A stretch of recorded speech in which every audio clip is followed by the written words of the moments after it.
The call that changed midnight. It was 1:13 a.m. when the sound broke the silence. Not the creak of the old pipes, not the wind brushing against the shutters, but a vibration, sharp, persistent. A phone humming against the kitchen counter in the middle of the night.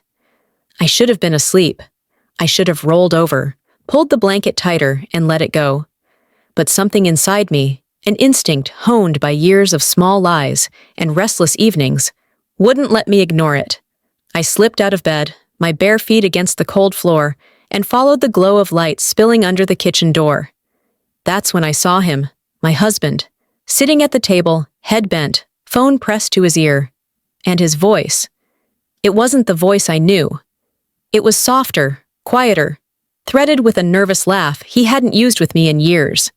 The sound of a man trying to soothe someone who wasn't me. I froze. Every detail etched itself into my mind. The way he hunched his shoulders as if trying to hide. The way his fingers traced patterns on the table as he murmured, "I promise. I'll fix it. Just don't say anything yet." A promise. To who? My throat went dry. Then came a name I didn't recognize. I swallowed hard, stepped forward, and let my voice slice through the air. "Who is that?" He jumped, eyes wide, caught in a moment too fragile to explain away. For a heartbeat, I thought he might tell me the truth. But he smiled instead. A smile that didn't reach his eyes. A smile that turned my husband into a stranger. "Just work," he said casually, pocketing the phone. "Just work, at 1 in the morning, with a voice full of promises and secrets. I wanted to believe him. God, I wanted to. But the silence between us as we walked back to bed was louder than any confession. He slipped under the sheets and turned his back. I lay there staring at the ceiling, my mind wide awake, my heart beating like a drum that couldn't be silenced. That night, something shifted. The man beside me was still my husband, but no longer my certainty. The next morning, I tried to act normal. Poured coffee, asked about his day, pretended the night before was just a dream blurred by sleep.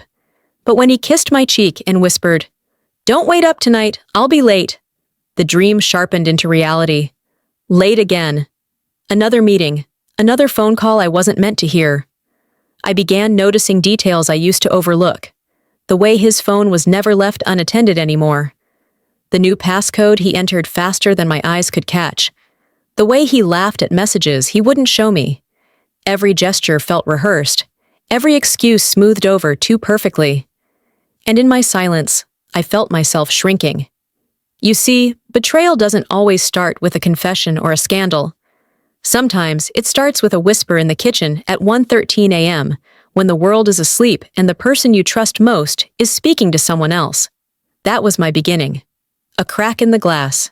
The kind you almost convince yourself to ignore, until the whole window shatters.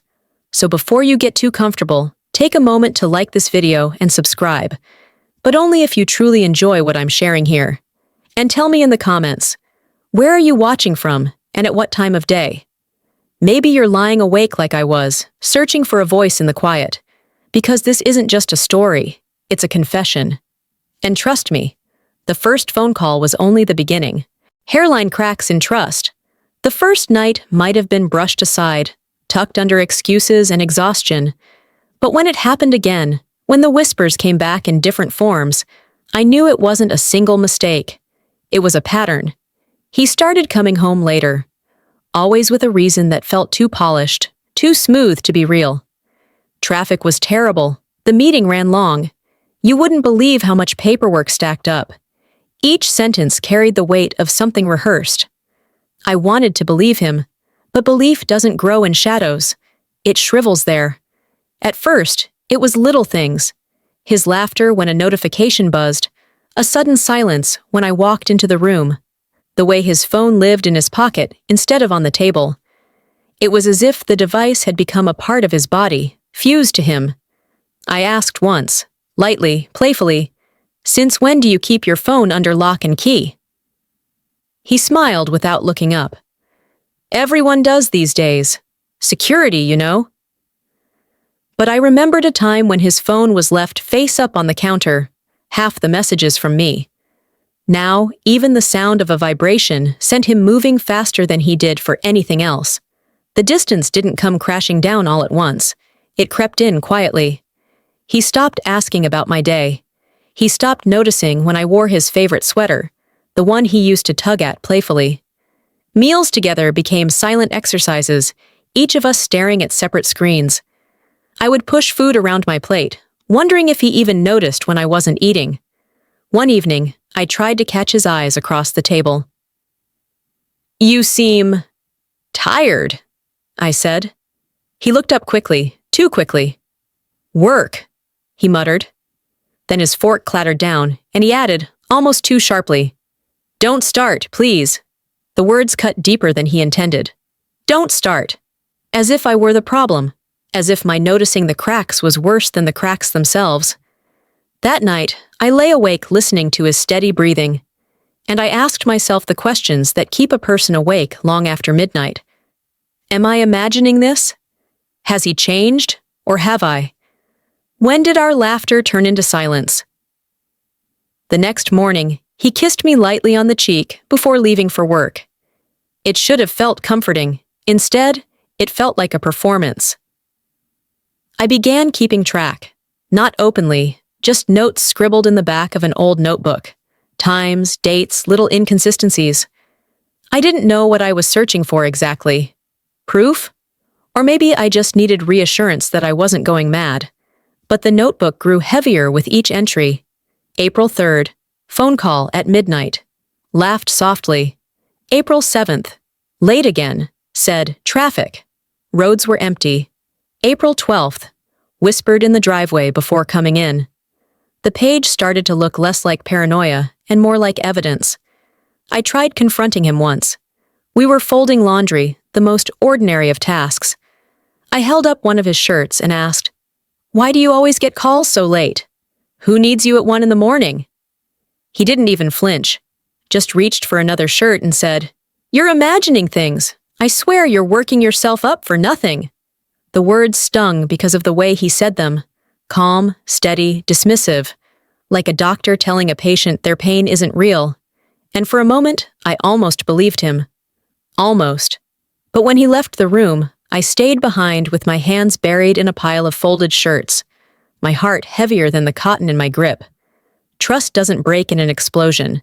Sometimes it fractures quietly, hairline cracks no one else can see, and I was standing barefoot on a floor of glass, praying it wouldn't shatter beneath me. Names he wouldn't say. It was a Saturday evening when I first noticed the names, or rather, the lack of them. He had left his phone on the coffee table for a moment, screen glowing faintly. Normally, I would have looked away, but something about the string of notifications caught my eye. Numbers without pictures, initials instead of contacts. MG, CL, a blank number with nothing attached. No faces, no full names, just shadows. When he came back into the room, I asked carefully, "Who's MG?" He glanced at the phone, then at me, and smiled like he'd rehearsed it. "Coworker, you wouldn't know them." His words were clipped, too neat, and his eyes slid away before they could meet mine. I forced a small laugh. "Funny. Since when do coworkers get to text you on weekends?" He leaned down, kissed my forehead lightly, and said, "Don't worry about it." But isn't that exactly what someone says when there's everything to worry about? I wanted to believe it was harmless. God knows I wanted to. But that night, when the house was silent and the shadows stretched across the walls, I heard the vibration again. This time, he didn't answer in the kitchen. He answered in the bathroom. I padded down the hallway, heart pounding, and heard the shower running. Only, it wasn't the shower. The water was off.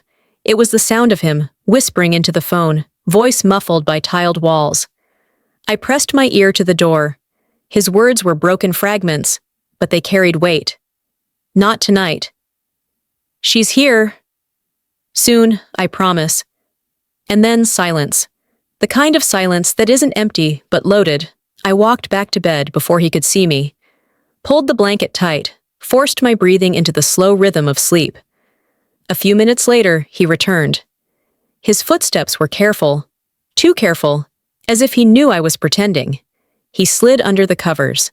His skin smelled faintly of soap, but there was no steam clinging to him, no dampness in his hair.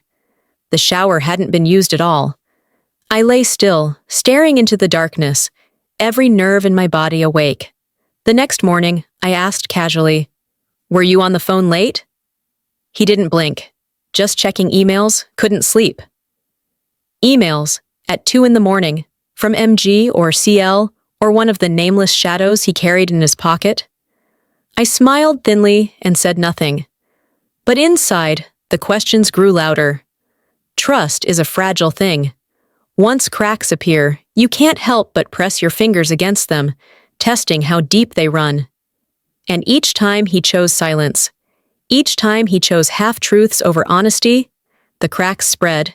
I didn't need the full story yet. I just needed him to say one name, one truth.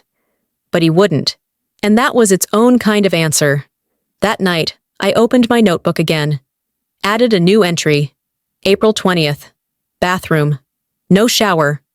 Whispered, "She's here." Refused to explain in the morning. The ink bled slightly on the page, as if the paper itself understood the weight of it. I closed the notebook, tucked it under my pillow, and whispered into the dark, "Who are you, really?" But of course, there was no answer. Only the faint glow of his phone screen. And names he would never say. Secrets in the driveway. It was raining that night, the kind of soft drizzle that blurs the streetlights and makes every sound feel hushed, heavy.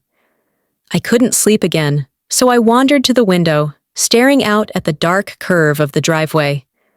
That's when I saw it. His car, parked but not empty.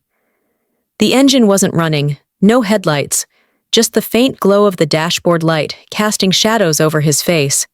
He was on the phone again, but this time I could see him. He wasn't just talking, he was performing. One hand gripped the steering wheel tight, knuckles white, while the other gestured in the air as though he was pleading with someone. His head dropped forward, then jerked back with a frustrated shake. And then, he slammed his fist against the wheel once, sharp and violent, before bowing his head again. I had never seen him like that. Not with me, not with anyone.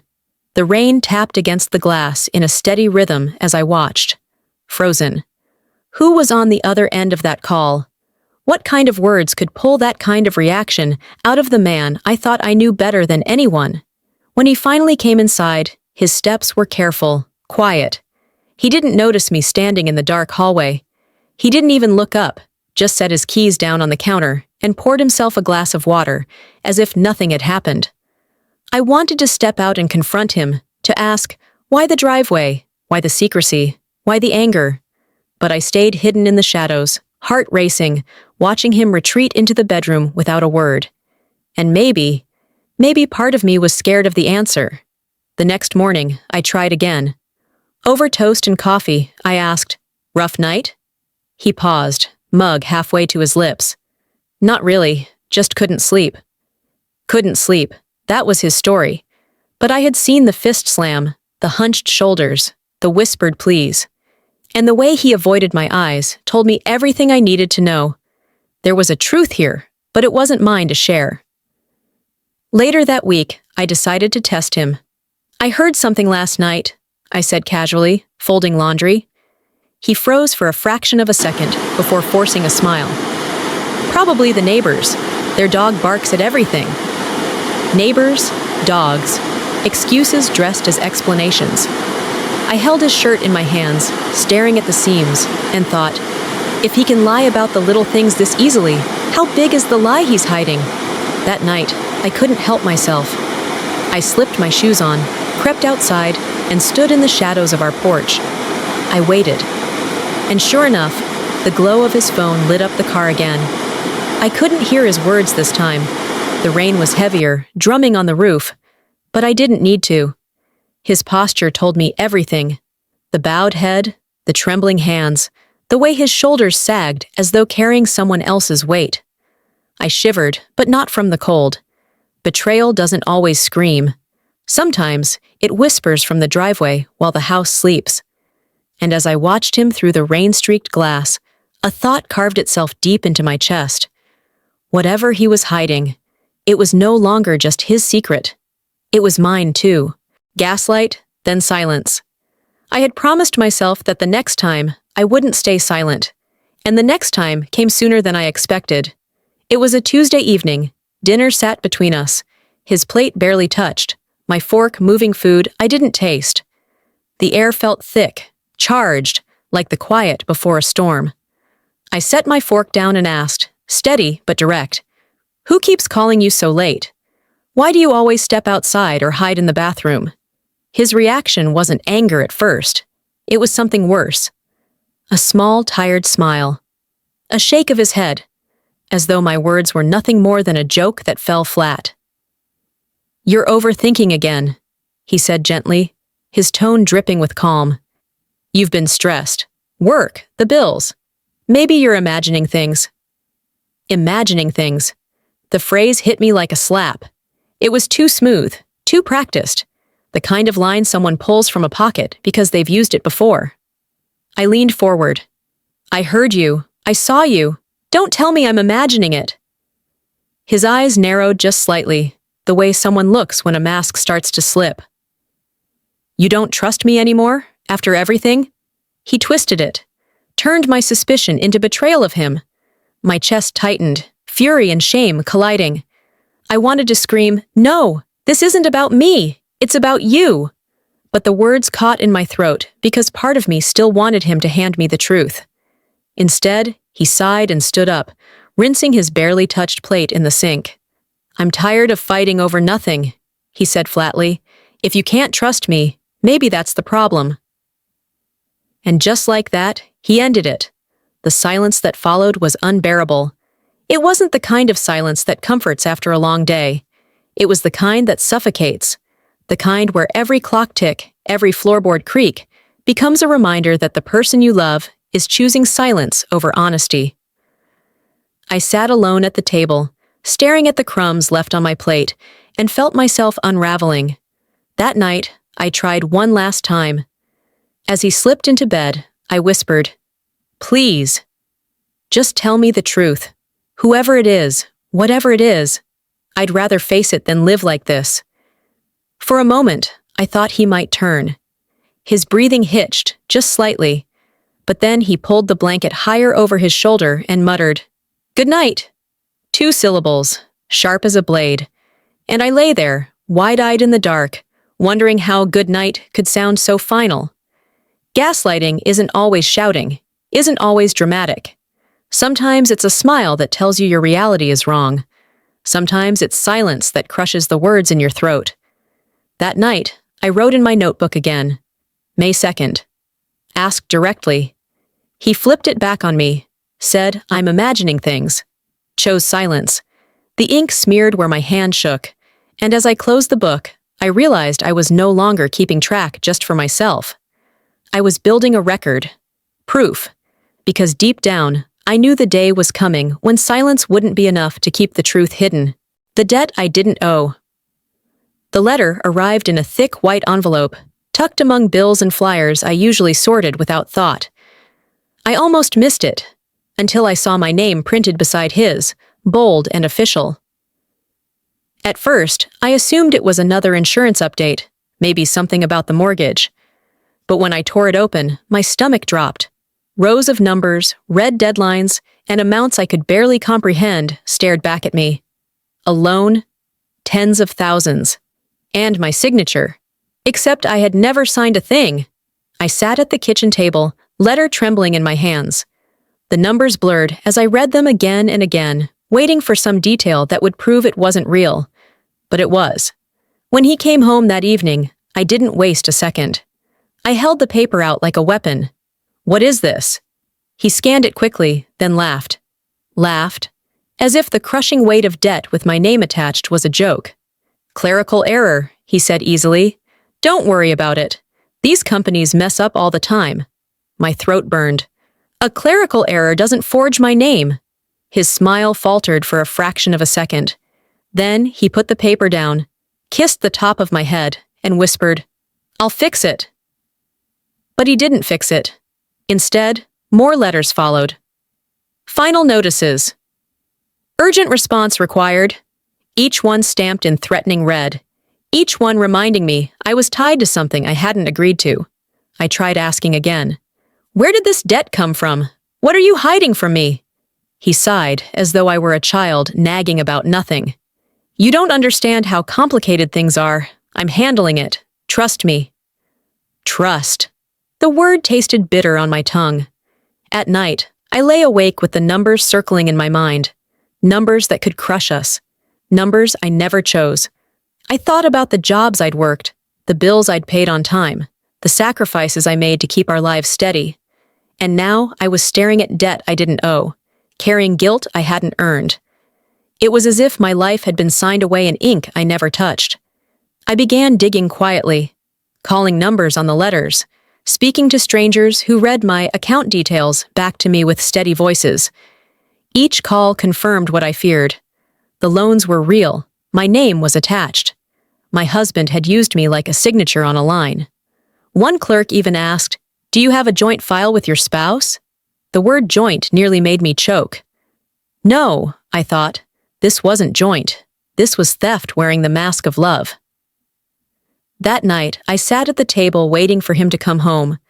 When he finally walked in, loosened tie and tired eyes, I held the stack of letters in front of me. You've put me in this, I whispered. He stared at me, then at the letters, then back at me. And for the first time, his voice turned sharp. I said I'll handle it. Why can't you just let it go? Because letting it go meant letting myself disappear. Because his lies were no longer whispers in the dark. They were signatures on paper, debts with my name. I didn't scream. I didn't cry. I simply gathered the papers, slid them back into their envelopes, and placed them carefully in a drawer. A drawer he never touched. A drawer that would become my secret weapon. If he wanted silence, I would give him silence. But not the kind he expected. A stranger knows my name. It happened in the most ordinary place, our neighborhood grocery store. I was standing in the produce aisle, staring at bruised apples, and thinking about how bruises always look worse on the inside, when a voice broke through the hum of shoppers. Are you okay now? I turned. A woman, mid-30s maybe, with kind eyes and a nervous smile. I didn't know her. At least, I thought I didn't. But she knew me. Yes, I said carefully. She tilted her head, studying me as if measuring whether I'd shatter if she spoke the truth. I didn't expect to see you here, after everything.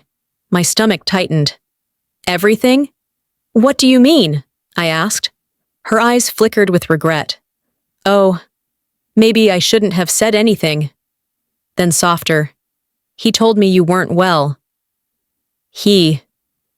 I didn't need her to say the name. I knew. The rest of the conversation blurred. She asked about my health, about whether I was settling back in. I answered with politeness, though my chest felt like it was caving in. When she walked away, pushing her cart toward the checkout, I stood frozen among the apples, every nerve in my body screaming. He had been talking about me, to strangers, spinning stories, painting me as someone fragile, unstable, broken. I walked out of the store with nothing in my bag but a storm raging inside me. That night, I confronted him. Do you know someone named Claire? I asked, voice steady. His head jerked up, a flicker of panic in his eyes, before it smoothed into something calmer. Too calm. Maybe? Why? She knows me. She asked if I was okay. She said you told her I wasn't well. He chuckled, brushing it off. People misunderstand. You must have heard her wrong. But I hadn't. I remembered every syllable. He told me you weren't well. The gaslight burned brighter. The narrative twisted again. Not just in our home, but out there, in the world where other people could see it. And that terrified me more than the late-night calls, more than the fake signatures. Because lies whispered in secret can be exposed, but lies told to others. They grow legs. They walk around with witnesses. They become reality in someone else's eyes. That night, as I lay awake listening to his steady breathing, I thought about Claire's face. Concerned, hesitant, apologetic. She had believed him. Why wouldn't she? He was charming, convincing, the kind of man who could turn deception into poetry. And I realized something chilling. If he could make strangers doubt me, how long before he made me doubt myself completely? I added a new page to my notebook. May 14th, grocery store. Woman named Claire. Said he told her I wasn't well. He's rewriting me, rewriting me.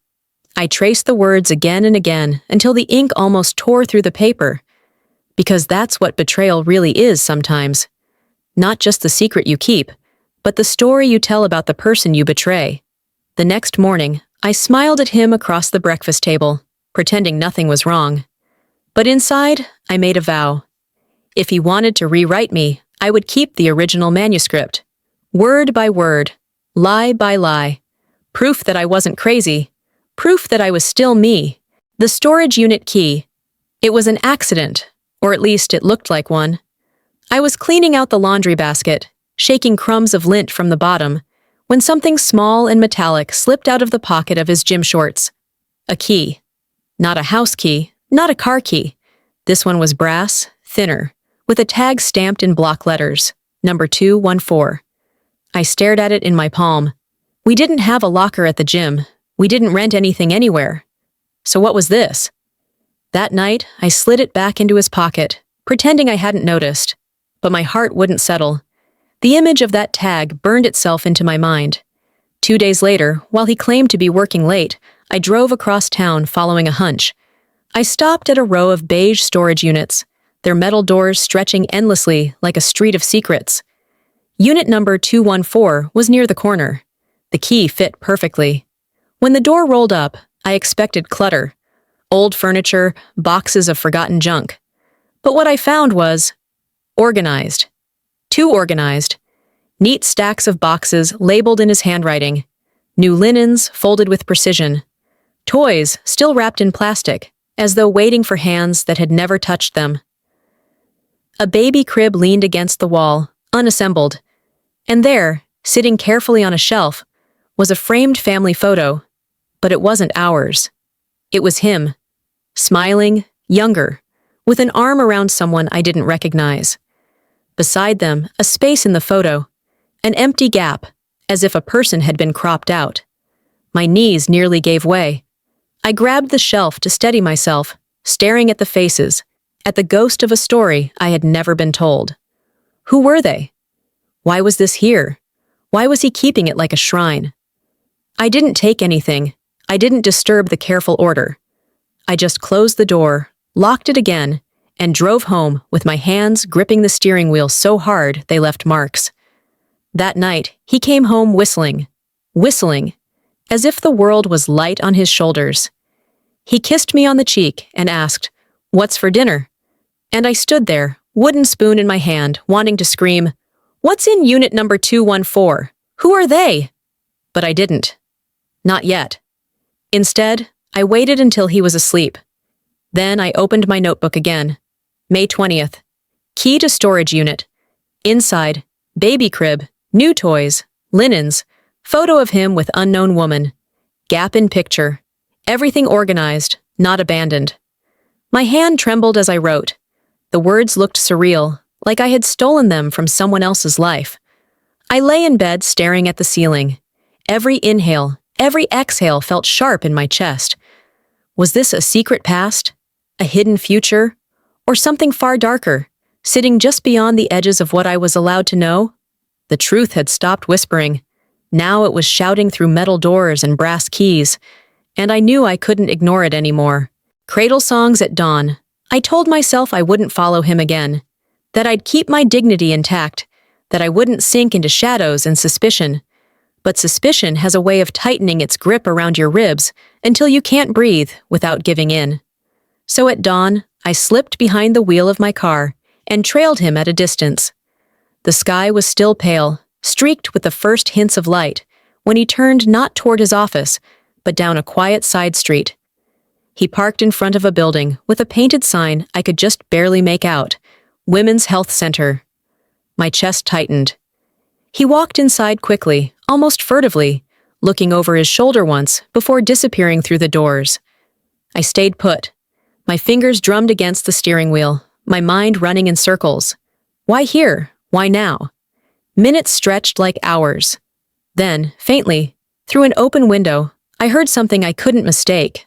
A lullaby. Soft, sweet, the kind of song mothers hum without thinking. It drifted into the morning air, carried on fragile notes that pierced straight through me. I pressed my hand to my chest, trying to steady my breathing. The sound made my skin prickle with questions I didn't want to ask. Was there a child? A baby I didn't know about? Was this why the toys, the crib, the linens waited in that storage unit, untouched but ready? I felt my throat close, heat rising behind my eyes. For a moment, I nearly opened the car door, stormed inside, and demanded answers. But fear stopped me. Fear of confirming what my heart already suspected. He came out 20 minutes later, shoulders heavy, face pale in the rising sun. He didn't notice me. He never even glanced in my direction. Instead, he paused on the sidewalk, closed his eyes, and leaned against the wall as if the weight of the world pressed down on him. His lips moved silently, words I couldn't hear. A prayer? A promise? Then he straightened, pulled out his phone, and made a call. His voice was low but urgent. I could only catch fragments. I'll figure it out. Not yet. Trust me. Then he drove away. I stayed long after his car disappeared, staring at the doors of that clinic, my mind replaying the sound of the lullaby again and again. By the time I pulled back into our driveway, I felt hollow. My house looked the same, our life looked the same, but I wasn't the same. I stood in the kitchen, staring at the coffee maker gurgling to life, and wondered, was I living inside someone else's story? That night, when he slipped into bed beside me, I turned my back and clenched my eyes shut. His breathing evened out quickly, steady, calm, as though he carried no storm inside him. Meanwhile, mine was raging. I opened my notebook under the blanket, the faint glow of a small flashlight illuminating the page. May 28th. Followed him at dawn. Went to Women's Health Center, heard lullaby, stayed 20 minutes, looked exhausted, called someone after, words unclear. I paused, staring at the line. My pen hovered as I whispered the question that had been clawing at me since the morning. Does he have a child? The silence didn't answer. Only the scratching of my pen. It is one thing to fear betrayal. It is another to imagine your life replaced by another's completely. And as I lay there in the dark, lullabies echoing in my ears, I realized the truth was no longer just outside me. It was seeping into my bones. Ask him about Grace. The text arrived on a Thursday afternoon while I was folding laundry in the quiet hum of the house. My phone buzzed once, a short vibration, and when I picked it up, I saw a number I didn't recognize. No greeting, no explanation, just 5 words. Ask him about Grace. My hands froze around the towel I was folding. The fabric slipped from my fingers, landing silently on the floor. Grace. I didn't know a Grace, but the way the message was written, clipped and certain, made it clear. Someone wanted me to. My heart raced as I stared at the screen. I typed back quickly. Who is this? No response. I called the number, straight to voicemail.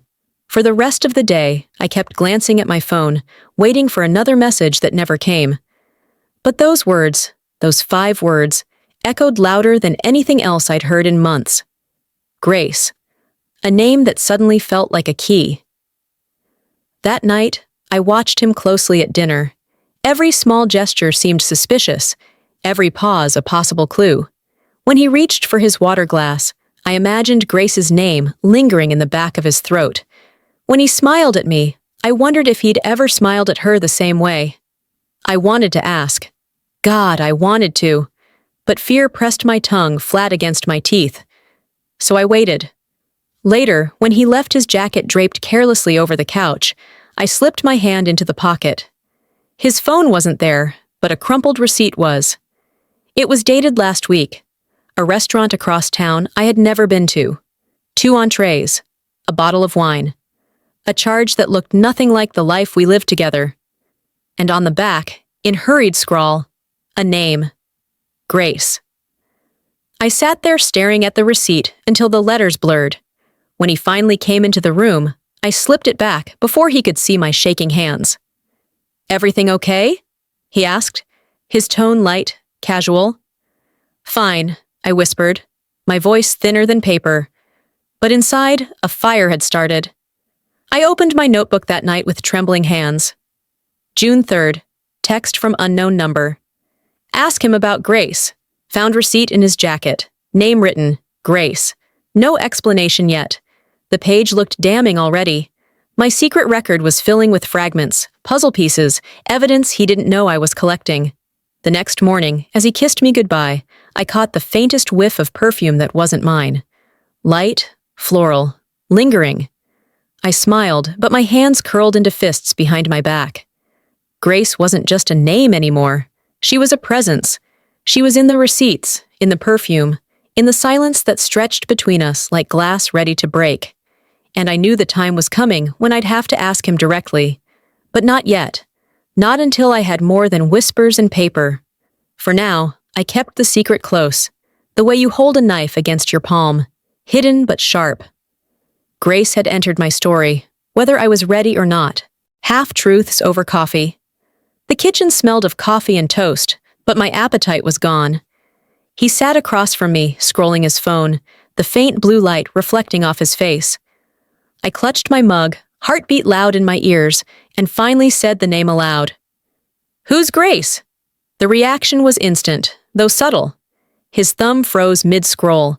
His jaw tightened just slightly before he forced a chuckle. "Grace?" He repeated it as if trying the word out, like it was foreign to him. "She's a coworker, just someone helping with a project." A project. Always work. Work that called at midnight, sent receipts in restaurants I'd never visited, and left perfume clinging to his jacket.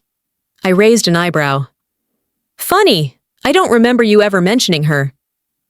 He sipped his coffee, eyes carefully steady. "You wouldn't know her. She's new. Doesn't matter, really." But it did matter. It mattered enough for someone, whoever sent me that message, to warn me about her. I leaned back, arms crossed. "So you've been spending time with her outside the office too?" His smile faltered, but only for a second. "Dinner meetings happen, you know that. You're blowing things out of proportion." Dinner meetings, with wine, with handwritten notes of her name. I stared at him, searching for cracks in his expression. And for a moment, I thought I saw it. A flicker of guilt. But just as quickly, it smoothed into calm again. "Why are you looking at me like that?" he asked, his tone a little too sharp. "Because I'm trying to figure out if I even know you anymore," I whispered. The silence that followed was unbearable. He set his cup down with a deliberate clink and sighed. "Look, I should have told you sooner. Grace has been helping me with some personal things." My stomach twisted. "What kind of personal things?" His eyes darted away, then back. "Financial. You know I've been stressed. She's good with numbers. She's just been advising me, that's all." Advising him. At midnight. In secret storage units. In restaurants across town. The words felt like half-truths, sanded down, until they were smooth enough to swallow, but sharp enough to cut on the way down. I forced myself to nod, to act as though his explanation eased me. But deep inside, I knew better. Half-truths are still lies, just wearing cleaner clothes.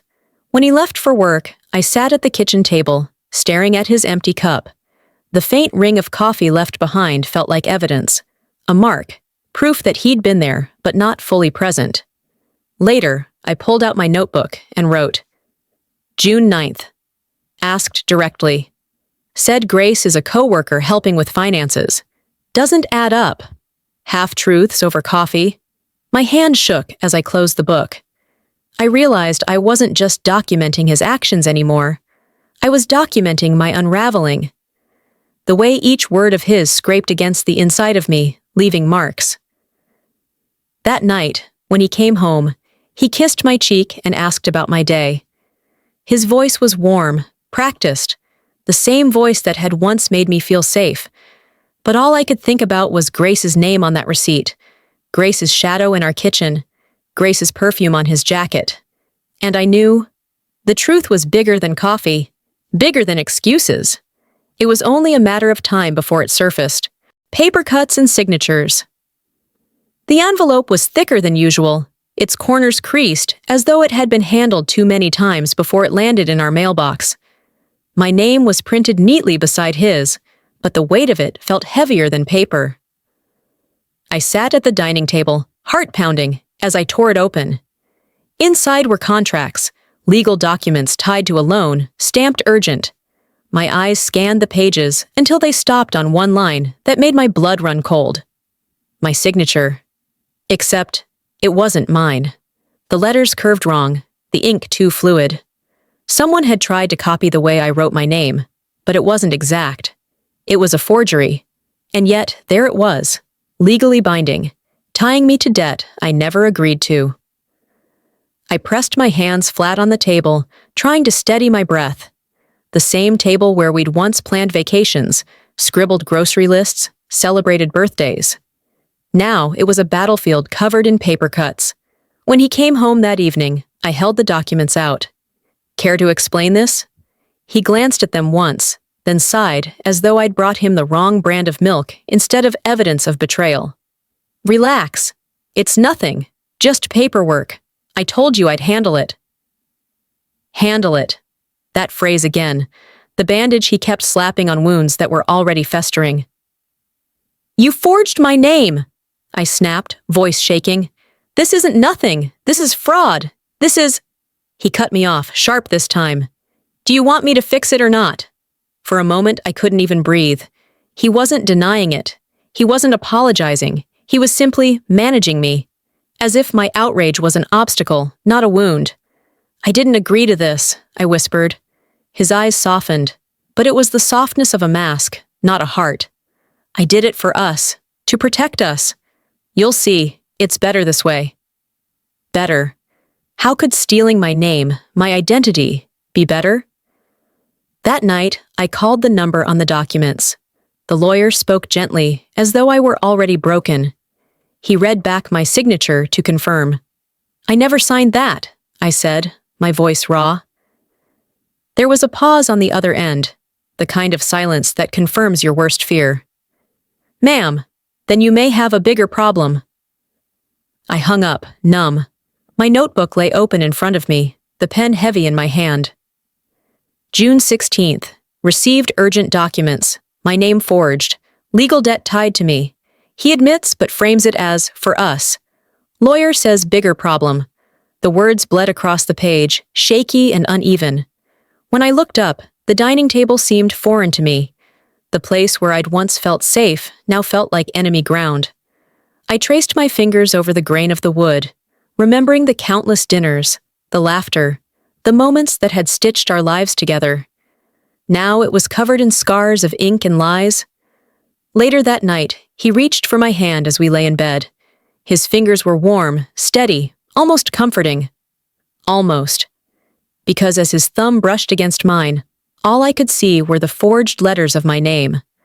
All I could feel were the invisible paper cuts slicing deeper with every lie. Trust doesn't always collapse in a dramatic explosion. Sometimes it dies slowly, shredded into pieces, one signature at a time. The other ring, I didn't plan on finding her. She found me. It was late afternoon, the sun heavy in the sky, when I saw her again. The woman from the grocery store. Claire. This time she approached without hesitation, her steps quick, urgent. Can we talk? She asked. Voice low, eyes darting as if afraid someone might see. We sat at a small cafe a few blocks away. My hands trembled around my cup as she leaned in and whispered, You deserve to know the truth. Her story spilled out like water from a cracked dam. She had known him for months. Not intimately, she insisted, but enough to see patterns. The late-night calls, the sudden trips, the excuses polished until they gleamed. She had believed him too at first, until pieces stopped fitting together. And then she said the words that hollowed me out. He wears another ring when he's with her. I gripped the edge of the table, my knuckles white. What do you mean, another ring? Claire's eyes softened with pity. Not yours. A simple band. No engraving. He calls it his work ring. But I've seen him with it, and I've seen him take it off before walking through your front door. The world tilted beneath me. A second ring. A second life. Suddenly, the empty space in that photo from the storage unit wasn't just an accident. It was a story written without me. I swallowed hard, forcing my voice steady. Do you know her name? Claire hesitated, then nodded. Grace. The name felt like a blade pressed against my chest. So it was true. Grace wasn't just whispers and receipts. She was flesh and blood, and my husband carried her with him in the form of a second ring.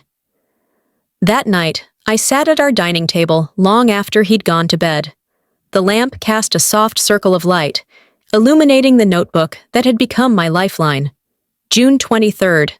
Confirmed. Grace exists. He wears another ring with her. Claire says she's seen it. Second life, second story. The pen slipped from my fingers. I buried my face in my hands, and for the first time, I let myself sob. Not quiet tears, not hidden ones, but the kind that tear through you and leave nothing behind. When I finally crawled into bed, I looked at the man sleeping peacefully beside me. His hand rested loosely on the blanket, bare, wearing only the ring I'd placed there years ago.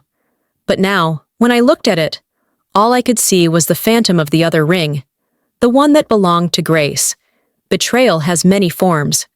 Sometimes it's silence, sometimes it's forged signatures, and sometimes it's a circle of metal, cold, unassuming, but heavy enough to crush everything you thought you knew.